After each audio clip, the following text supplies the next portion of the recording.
Las 7 en punto de la mañana, a las 6 en las Islas Canarias. Muy buenos días, reciban un cordial saludo de Rosana Laviada en nombre de todo el equipo que hace posible Es la Mañana de Federico en Es Radio en este miércoles 30 de diciembre de 2020. Ya vamos contando las horas, ¿verdad? Vamos contando los minutos que nos quedan para finalizar este año nefasto, trágico, que todos queremos dejar atrás, pero que todos deberíamos de recordar para que no vuelva, desde luego, a suceder buena parte de lo que ha sucedido y buena parte de lo que aquí les hemos tenido que contar y que hoy, por supuesto, seguiremos contándoles. Vamos a comentarles cómo está el tiempo. El norte peninsular continúa en alerta debido a ese temporal que poco a poco va remitiendo y que parece, de cara a la Nochevieja, va a dejar unas temperaturas y sobre todo un ambiente más tranquilo prácticamente en todo el país. Baja de roja a naranja el nivel de alerta en el Cantábrico y en la costa gallega, aunque las lluvias, eso sí, van a continuar en el norte en forma de nieve en las cotas más bajas. Los cielos van a estar poco nubosos o despejados en el resto, en el centro peninsular. En Madrid hasta ahora tenemos 2 grados, hace desde luego mucho frío y la máxima será de 7 en una jornada muy parecida a la de ayer. La máxima de las máximas en Las Palmas de Gran Canaria, también dispuesta a despedir este año como merece, con 22 grados. Y la mínima, hoy el pelotón del pasmo, Segovia, 5 grados bajo cero. Bien, ayer a esta misma hora, cuando les alertaba del balance que tenía que hacer Pedro Sánchez, que iba a realizar horas después, he de reconocer que me quedé corta. Les confieso que ni en el peor de mis pensamientos pude aproximarme a ese espectáculo de narcisismo que ayer tuvimos ocasión de ver y que estaba realizado, diseñado por Pedro Sánchez y por Iván Redondo.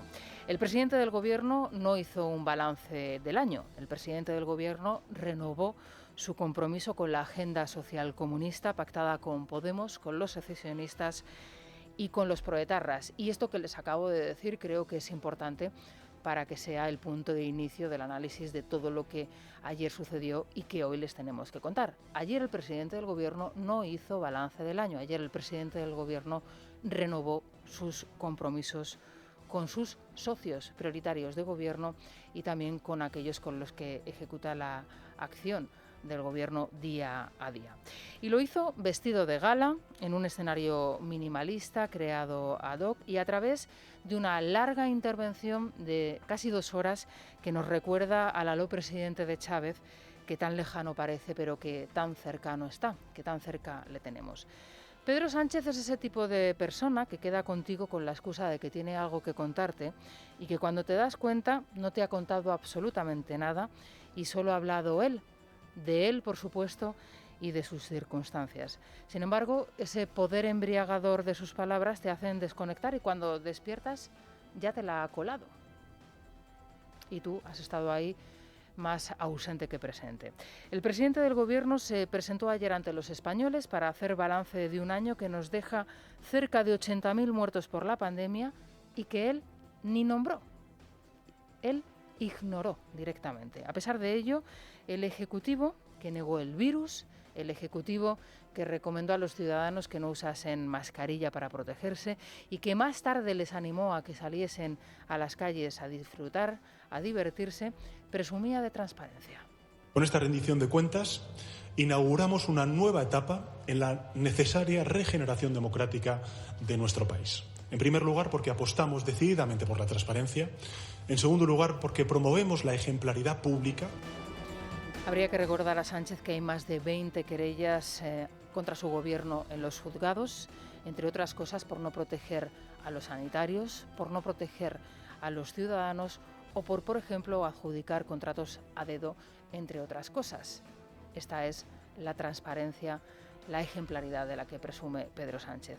El presidente del Gobierno se presentó ayer ante los españoles para anunciarnos un indulto a los golpistas presos porque hay que saber olvidar y aprender de los errores.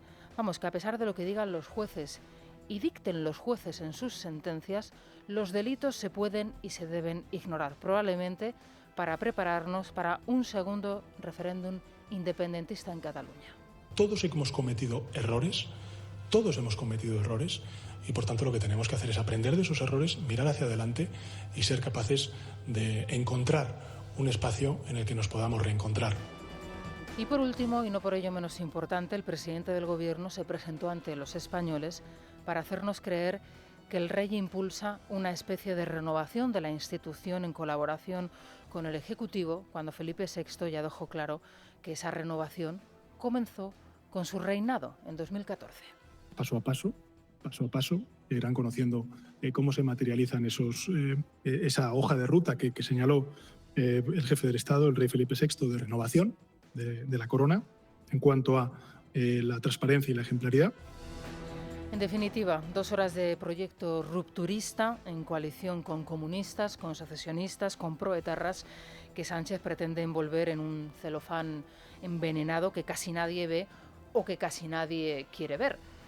Lógicamente, nosotros hoy tenemos ese trabajo por delante.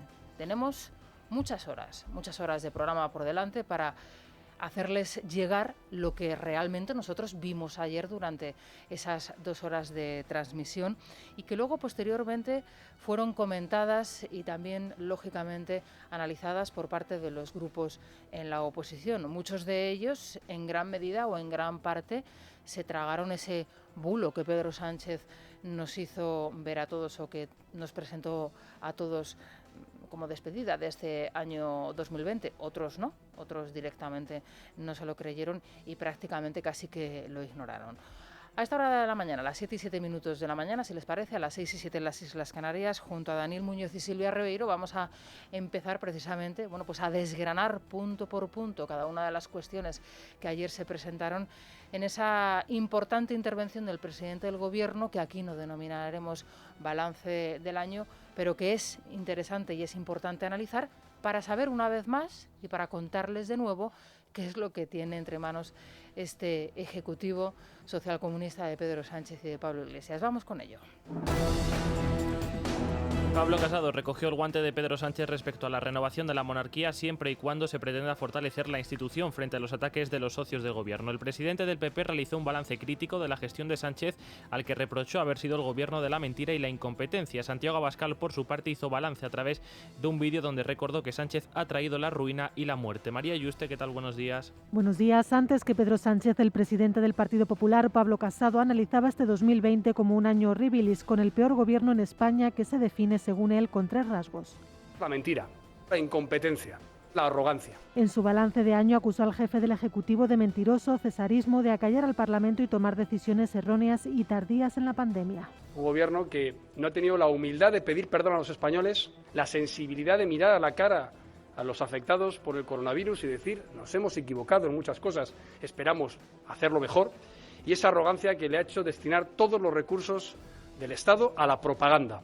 Por su parte, el presidente de Vox, Santiago Abascal, hizo balance del año a través de un vídeo en el que calificaba a este gobierno como el gobierno de la mentira, de la ruina y de la muerte, y se refirió al presidente del gobierno como un Napoleón con ínfulas que preside el gobierno de la mentira y que sus asesores aplauden.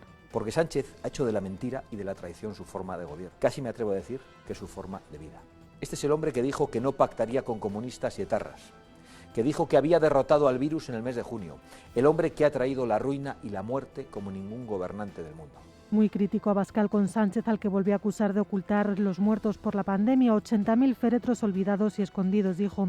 Menos crítica fue Inés Arrimadas. La valoración del Gobierno la harán los españoles en base a datos de verdad, como los fallecidos por la pandemia, como la caída del PIB, como las personas que sufren las consecuencias económicas, y no la van a hacer los expertos supuestos elegidos a dedo por el señor Sánchez. A punto de concluir 2020 y con la mirada puesta en el próximo año, Abascal prometió que Vox seguirá trabajando por unas elecciones libres y Casado tendió la mano a Sánchez para los grandes temas de Estado. Bueno, de hecho, hoy incluso hasta algún periodista en algún diario digital llega a decir que Felipe VI tiene en su mano, por ejemplo, el hecho de que se produzca el primer gran pacto de Estado de esta legislatura. Directamente ya el foco han conseguido desviarlo a la Zarzuela y no a Moncloa, que es donde debe estar. 2 horas, en definitiva, de intervención, de comparecencia, para darnos cuenta de algo que ya sabíamos, y es que Pedro Sánchez tiene un problema, y ese problema se llama Felipe VI, y ese problema es la monarquía y no es Pablo Iglesias o Unidas Podemos, como por cierto ayer se empeñaron y reiteraron de manera además ya cansina muchos periodistas en plasmar en esa rueda de prensa posterior, en esas preguntas posteriores al presidente del Gobierno, insistiendo una y otra vez en esos supuestos problemas, en esas supuestas diferencias existentes dentro del Ejecutivo. Pero Pedro Sánchez renovó ese compromiso con Unidas Podemos. Llegó a decir que en su Gobierno no hay distinciones entre las dos ramas del Ejecutivo. Muchas de las preguntas de los periodistas fueron dirigidas en este sentido y el presidente pasó por alto cualquier conflicto o diferencia de opinión en el Consejo de Ministros. Sánchez quiso dejar claro que agotará la legislatura. Yo creo que la primera experiencia que ha habido de gobierno de coalición en la historia de nuestra democracia, con una pandemia que ha sido la mayor calamidad de estos últimos 100 años en España, en Europa y en el mundo, creo que el gobierno sale más fuerte, es un gobierno que sale más unido y que tiene muy clara cuál es la hoja de ruta para los próximos 3 años. Es una hoja de ruta de modernización. Bueno, pues lo dejaba claro y lo decía de manera reiterada, alto y claro, el presidente del Gobierno. Hoy el editorialista de libertadigital.com titula su editorial, su reflexión, Un indulto contra la nación. Y no le falta parte de razón al editorialista de nuestro periódico. Es sin duda uno de los momentos, una de las fases más graves de la intervención ayer del presidente del Gobierno, cuando en exposición pública, como venían adelantándolo además varios miembros de su Ejecutivo, varios ministros, empezando por Ábalos, continuando por la vicepresidenta del Gobierno y siguiendo por el propio ministro de Sanidad, reconocían que estaban en eso, que estaban abonando el terreno para el indulto de los golpistas presos en las cárceles catalanas. Esta es una de las puntos cumbre, de los puntos clave de esa intervención de Pedro Sánchez. Lo que está por ver es cómo se va a materializar. Si se va a materializar a través de un indulto general, de algo general, como vienen reclamando incluso la amnistía a los propios presos, o si se va a hacer a través de una reforma del delito de sedición, como ayer ya se avanzó e incluso algunas fuentes a nuestro periódico Libertad Digital dicen que ya está hecho, que solamente hace falta poner una fecha en el calendario. Con todos los datos, nuestra compañera Ketty Garaz. ¿Qué tal, Ketty? Buenos días. Buenos días. Ábalos el domingo, Calvo el lunes y ayer Salvador Illa ponía su granito de arena en la argumentación gubernamental sobre los indultos. Ninguna persona, nadie, ningún ciudadano de nuestro país tiene que tener ni privilegios ni perjuicios, ¿no? Tampoco las personas que han sido condenadas y están cumpliendo penas de prisión por los hechos de octubre del 17, ¿no? Se ha solicitado un indulto para estas personas y el Gobierno tiene la obligación de tramitar este indulto y vamos a esperar que ofrece este trámite y en su momento el Gobierno en base a esto tomará una decisión, ¿no? Y como si de una campaña orquestada se tratara, se sumaba el presidente Pedro Sánchez con la misma defensa y el mismo anhelo de reencuentro. Todos hemos cometido errores y por tanto lo que tenemos que hacer es aprender de esos errores, mirar hacia adelante y ser capaces de encontrar un espacio en el que nos podamos reencontrar. El presidente mantenía el enigma de si los concederán o no, pero en su pedagogía dejaba entrever la respuesta. Bueno, como era de esperar, lógicamente sobre este punto también se centraron buena parte de los análisis, de las críticas por parte de los grupos en la oposición. Las palabras recibieron réplica por parte tanto de Pablo Casado como de Inés Arrimadas y de Santiago Abascal. Denunciando en este caso la atención que presta Sánchez a cuestiones como esta, los indultos, mientras orilla el drama que padecen muchos españoles a causa de la pandemia. Arrogante, mentiroso y trilero son algunos de los términos utilizados por la oposición para criticar a Sánchez por su balance de año. Pablo Casado, Santiago Abascal e Inés Arrimadas coinciden en denunciar que Sánchez va a utilizar los indultos como moneda de cambio para permanecer en el poder. No estoy convencido de que el Gobierno quiera indultar a los presos independentistas, pero es que no creo ya nada de este Gobierno. Da igual que Ábalos los defienda o que Sánchez los niegue. Harán lo que les convenga para que haya un tripartito en Cataluña con el PSC o dentro o desde fuera. Porque Sánchez ha hecho de la mentira y de la traición su forma de gobierno. Casi me atrevo a decir que es su forma de vida. Este es el hombre que dijo que no pactaría con comunistas y etarras, que dijo que había derrotado al virus en el mes de junio, el hombre que ha traído la ruina y la muerte como ningún gobernante del mundo. Menos indultos a políticos separatistas que han hecho tanto daño a Cataluña y al conjunto de España y más ayudas directas a todas las familias que se están arruinando durante esta pandemia y que no ven ningún tipo de ayuda por parte del Gobierno de España. Por su parte, los socios de Gobierno agradecen la predisposición de Sánchez, pero esperan que esas palabras se concreten ahora en hechos. La portavoz del Ejecutivo catalán, Meritxell Budó, duda de la voluntad del presidente y reclama que el Gobierno prevarique, concediendo ya esos indultos sin esperar al pronunciamiento del Supremo. todo lo que sea que salgan de esta injusta prisión, pues bienvenido sea. Yo tengo mis dudas de que si realmente existe esta voluntad de indulto a los presos políticos, se hable menos y se haga efectivo, porque yo realmente, si hay esa voluntad, pues se puede tomar mañana mismo y no es necesario que esperen al 14 de febrero. Doncs es pot prendre demà mateix, no cal que esperin el 14 de febrer. Bueno, y aquí cada uno está aplicando la teoría y la estrategia que le está funcionando. Y claramente esta estrategia de abogar por los indultos, de una manera u otra, al Ejecutivo le está funcionando. Y si no, vean ustedes los resultados del Partido Socialista de Cataluña, con un IZ más que callado en las diferentes encuestas que hemos venido conociendo últimamente respecto a esos comicios catalanes, que de momento no sabemos si serán el 14 de febrero, pero que todo apunta a que eso será así. Lo conoceremos en los primeros compases del mes de enero, ese establecimiento y esa fecha que se establecerá. Y en cualquier caso, bueno, pues ahí tenemos a un IZ que inició la pasada campaña electoral abogando precisamente por esos indultos, que ahora está más callado que nunca, pero sin embargo en las encuestas los datos son buenos los que está consiguiendo, y en eso va a insistir el Ejecutivo. Habrá que ver de qué manera pone en la calle a los golpistas, que volverán de nuevo a establecer y volverán de nuevo a convocar un referéndum por el independentismo en Cataluña, como ya lo hicieron. Y lo harán, en este caso, con la connivencia y con la ayuda del Ejecutivo de Pedro Sánchez, no nos cabe la menor duda. Bueno, Sánchez presume de gestión frente a la pandemia, eso sí, no menciona los cerca de 80.000 muertos que ha dejado el coronavirus en nuestro país, pero eso sí, dice, ojo, que todavía nos queda un largo camino por delante, la vacuna ya está aquí, pero hasta que tengamos una inmunidad total va a ser largo el recorrido. Ahora, para todos aquellos agoreros y para todos aquellos que nos están diciendo que todo lo que va a pasar va a ser malo, no.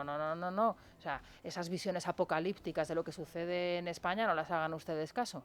Bueno, les recuerdo lo que dijo en el mes de junio aquí, lo que dijo el presidente del gobierno: salgan ustedes a las calles y disfruten. Ayer, de nuevo, observamos cómo el índice acumulado de coronavirus, de contagio de coronavirus en nuestro país, se está incrementando y además se está disparando en algunas comunidades autónomas de manera muy, pero que muy preocupante, hasta tal punto que en algunos hospitales ya están en una situación de extrema gravedad, como es, por ejemplo, el caso de Baleares. Sí, en Baleares los hospitalizados continúan en aumento, situando a los centros sanitarios, como bien dices, al borde del colapso. Cataluña y la Comunidad Valenciana también se sitúan en un escenario preocupante. Registraron este martes el mayor número de contagios desde hace semanas, más de 3.000 en ambas regiones. En total son 6 las autonomías que superan el riesgo máximo de alerta. Además, en España ya se han notificado 13 casos contagiados con la cepa británica del virus y hay otros 20 en estudio, la mayor parte de ellos en Madrid y Andalucía. A nivel nacional, España ha notificado 14.000 nuevos contagios en las últimas 24 horas. Es la cifra más alta desde el 20 de noviembre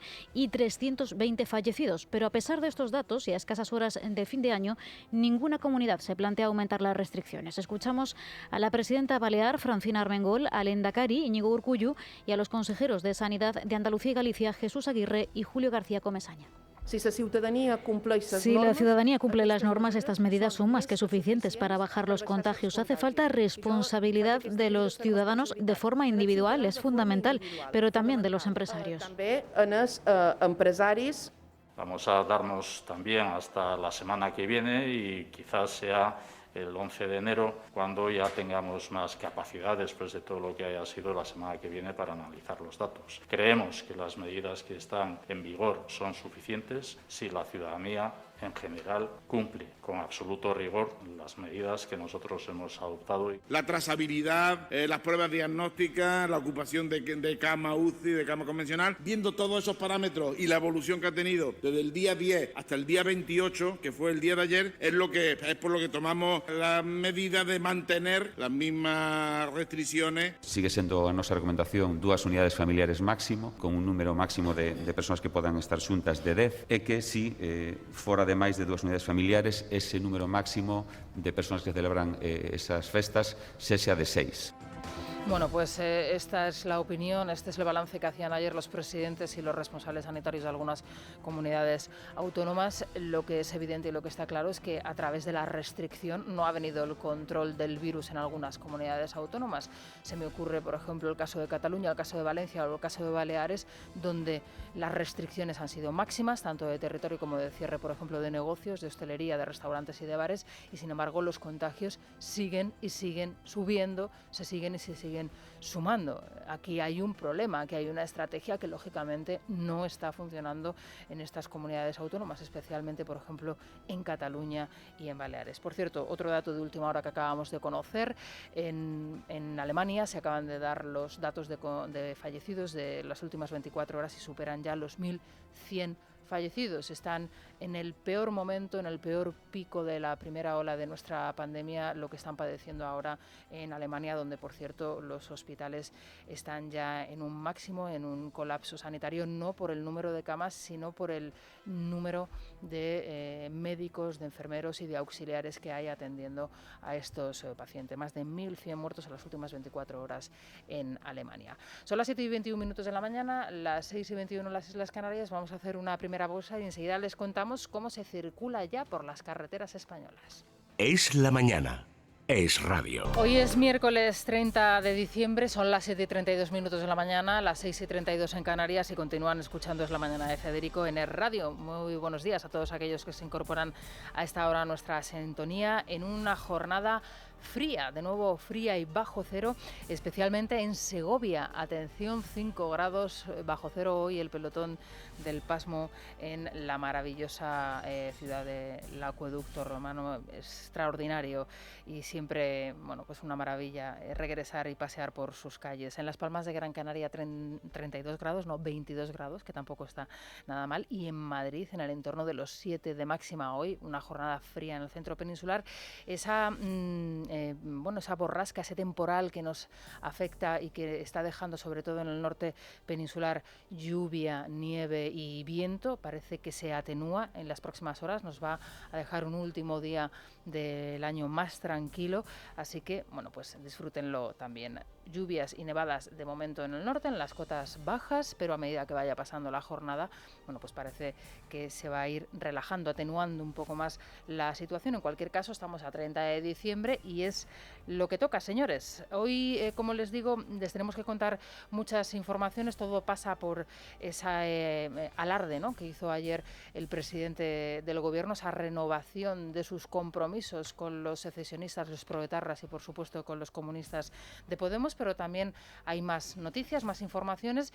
Esa campaña de vacunación continúa y continúan también las cuestiones y las preguntas que se hacen al Ejecutivo. ¿Cuál ha sido el criterio para repartir las vacunas en el territorio nacional?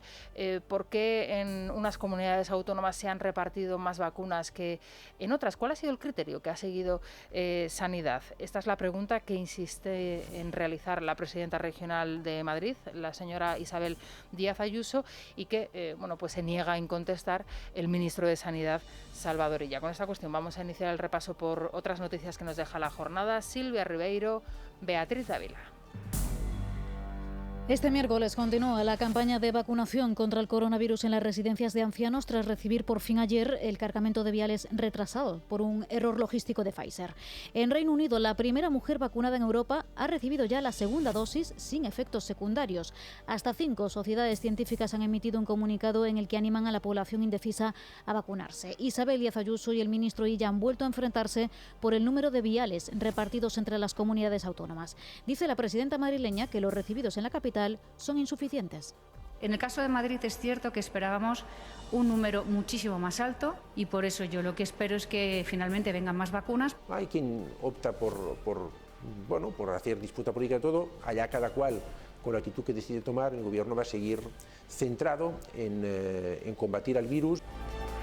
El hombre acusado de acoso por Pablo Iglesias, Irene Montero, no podrá acercarse a menos de 500 metros de la vivienda de la pareja o de sus lugares de trabajo y tampoco podrá comunicarse con ellos. El juez de Collado Villalba, en Madrid, ha dictado una orden de alejamiento propuesta de la Fiscalía. El vicepresidente y la ministra de Igualdad pretendían que el acusado no se acercase a ellos a menos de 3 kilómetros. Por cierto, que también en Collado Villalba, en esta localidad madrileña, un juzgado ha fallado en contra de Podemos por ese proceso de primarias manipulado. También, precisamente, curiosamente, en esta misma localidad madrileña. Bueno, y atención a la doble vara de medir que tiene este gobierno. ¿A quién niega el asilo y a quién le concede la nacionalidad? El hermano de Óscar Pérez, el policía ejecutado en Caracas por el chavismo, va a apelar ante la justicia la denegación del asilo político por parte del Ministerio de Interior.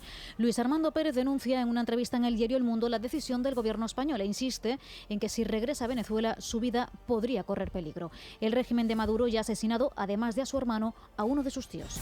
Y mientras niega el asilo a una víctima del chavismo, el gobierno de España le otorga la nacionalidad al pianista y activista James Rhodes. El Ejecutivo ha tomado la decisión, dice, por ser un símbolo de la nueva España. Rhodes está en España desde hace 3 años, mientras que la mayoría de solicitantes tienen que esperar más de 10 y demostrar que llevan más de una década viviendo en nuestro país. En Twitter, Pablo Iglesias manifestaba su orgullo por la concesión del pasaporte. Rhodes es un habitual en los actos del Ejecutivo. Bueno, de los actos del Ejecutivo y también de Unidas Podemos. De hecho, ayer Pablo Iglesias era el primero en felicitarse por la nacionalidad a James Rhodes, a este pianista británico que, por ejemplo, preguntado por el líder de la formación Vox, Santiago Abascal, directamente lo describe como un monstruo.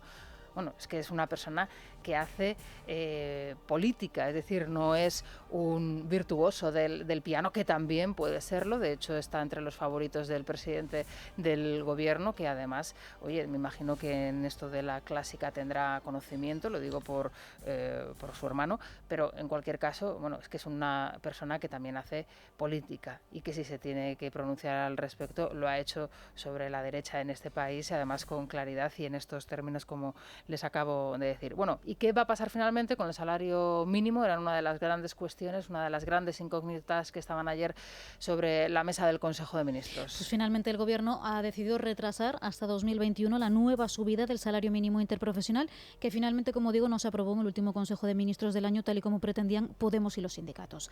A pesar de este varapalo que supone para sus socios, Sánchez abre la puerta a seguir negociando en las próximas semanas e incluía el incremento entre sus promesas de año nuevo.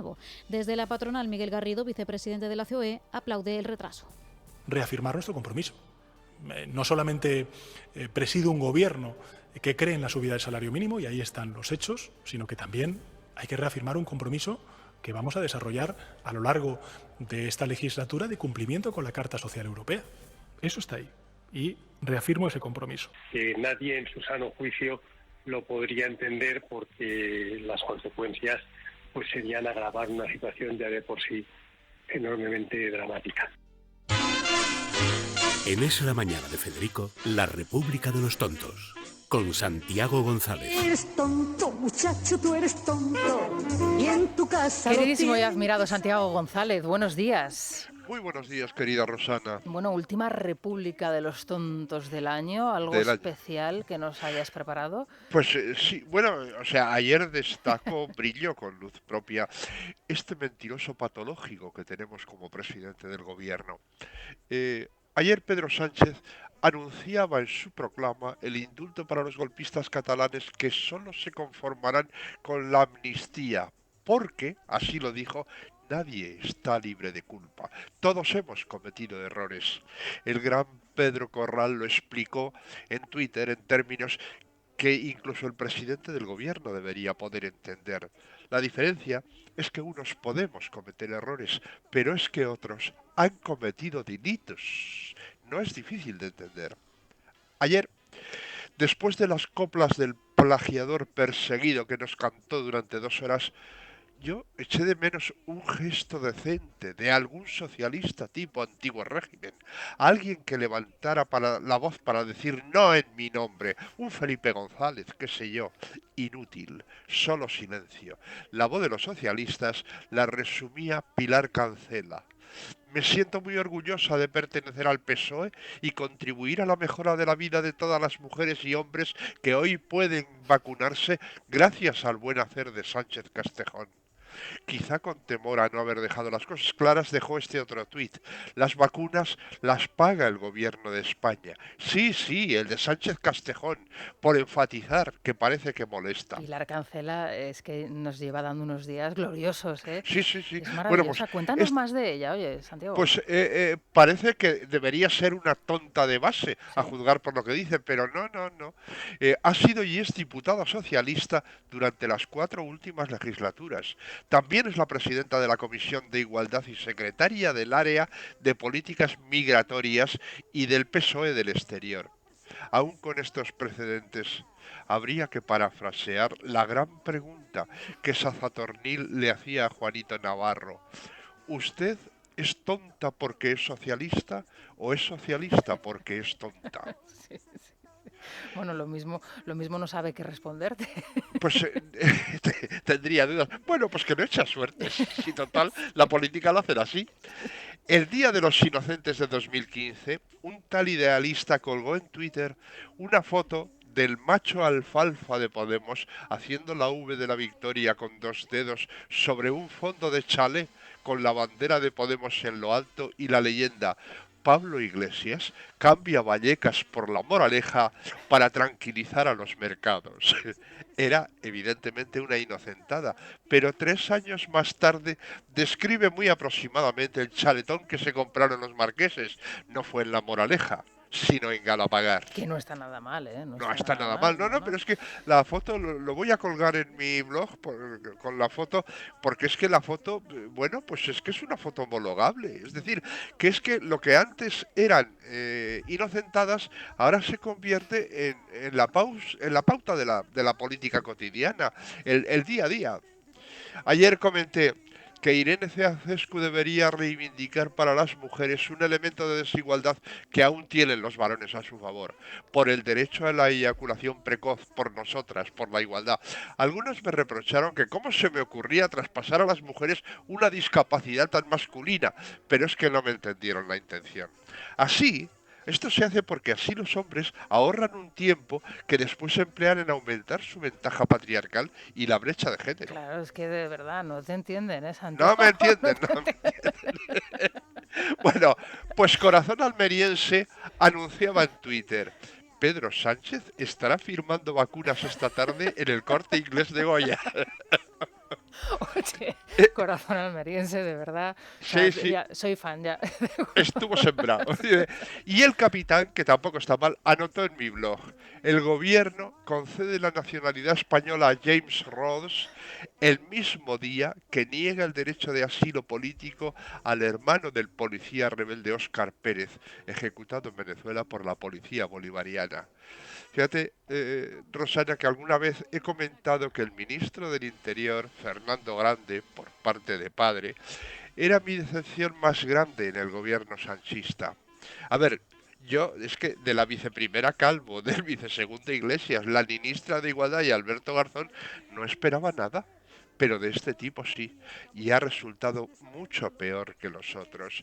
O sea, ahora que ha sido el Ministerio del Interior el que le ha negado el asilo político al policía venezolano, si lo devuelven a Venezuela y lo matan como su hermano, o sea, ¿ante quién responderá este tipo? Ante nadie, pero yo creo que esos 2 hechos resumen a la perfección, pues es el perfecto resumen del Ejecutivo que tenemos en España del año, ¿no? O sea, la nacionalidad para James Rhodes. A los pelotas, sí. Y el rechazo de ese asilo con esas declaraciones y entrevistas que estamos viendo, además, totalmente desgarradoras, ¿no? En la prensa. Ayer conocíamos, fíjate, que el Observatorio de la Violencia en Venezuela, que es un organismo independiente, además muy reputado, elevaba a más de 4.200 los asesinatos violentos que se han producido en Venezuela este año. A mí se me queda corto realmente, pero ya estamos hablando de 4.200 asesinatos. Sí.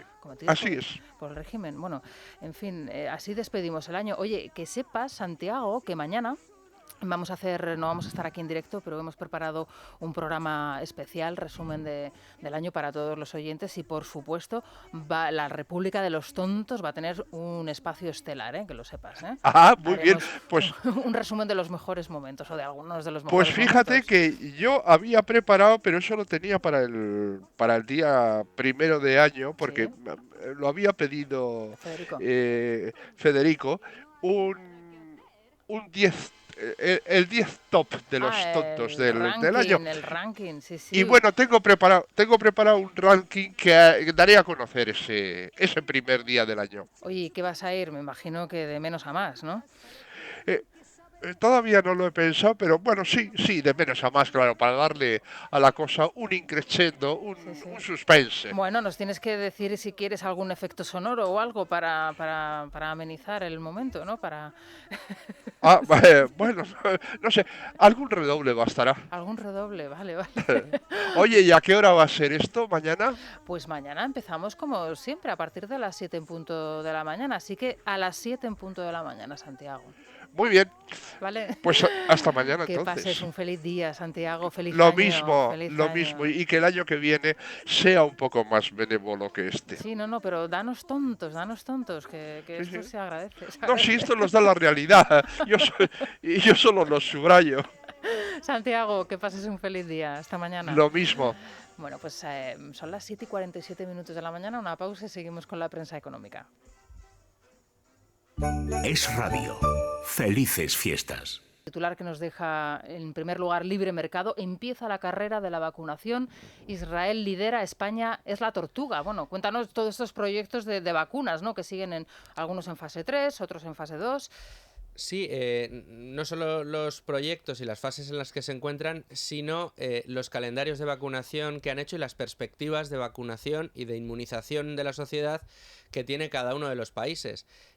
Aquí en España se nos ha dicho que para finales de verano, creen que tendremos inmunizados o vacunados, en este caso, a 20 millones de españoles. Estamos hablando de no llegar al 50% de la población española, insisto, a finales de verano.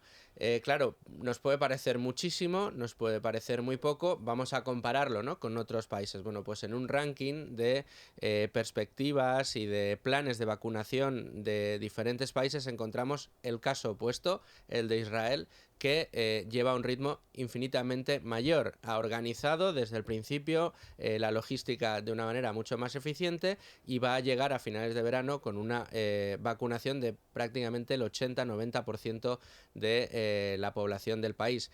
Esto nos indica, en el momento en el que nos encontramos, bueno, pues de nuevo un tropiezo de la gestión de Sánchez en la pandemia. Ya lo vimos cuando le colaron los test que no eran, ya lo vimos cuando le levantaron los envíos, por ejemplo, en Turquía, lo hemos visto en otros aspectos de la gestión de la pandemia. El número de muertos quizás sea el más flagrante de todos estos fallos e incluso intentos de ocultación por parte del Ejecutivo. Aquí tenemos uno más. Podríamos hacerlo mejor, no lo vamos a hacer mejor, vamos a ir muy lentos en la inmunización de la sociedad española. Bueno, pues desde luego interesantísimo, ahí tienen ese análisis, Israel a la cabeza, ¿no?, de esa campaña de vacunación y España bueno, pues en los puestos de cola. Sí. Bueno, una de las noticias económicas del día, si no la noticia económica del día, desde luego esa fusión entre Unicaja y Liberbank, ¿no? La fusión de Unicaja y Liberbank es verdad que era la noticia esperada, todos sabíamos que se iba a aprobar en el día de ayer, pero bueno, se produjo, evidentemente es la noticia empresarial de esta semana, de este último mes, después además de que se malograran otros intentos de otras entidades, bueno, pues finalmente se ha dado luz verde.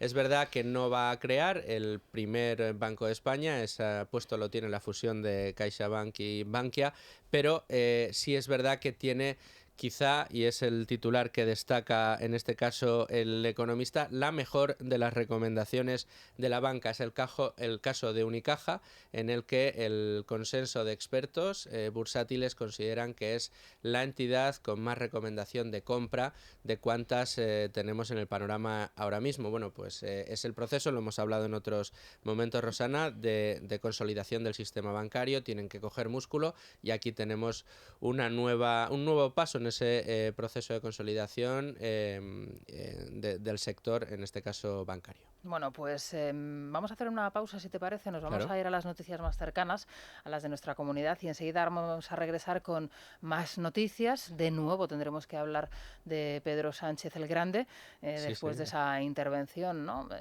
Hablaba yo del aló presidente, cada vez se acerca más, ¿verdad? Ya 2 horas. Es que 2 horas empezó en verano, ensayando y tal. Bueno, todavía le quedan 3 o 4 horas por delante para alcanzar el récord que tiene Chávez y que tiene Castro también en Cuba. Todavía le queda todo poquito. se andará, no le tentemos. Es Radio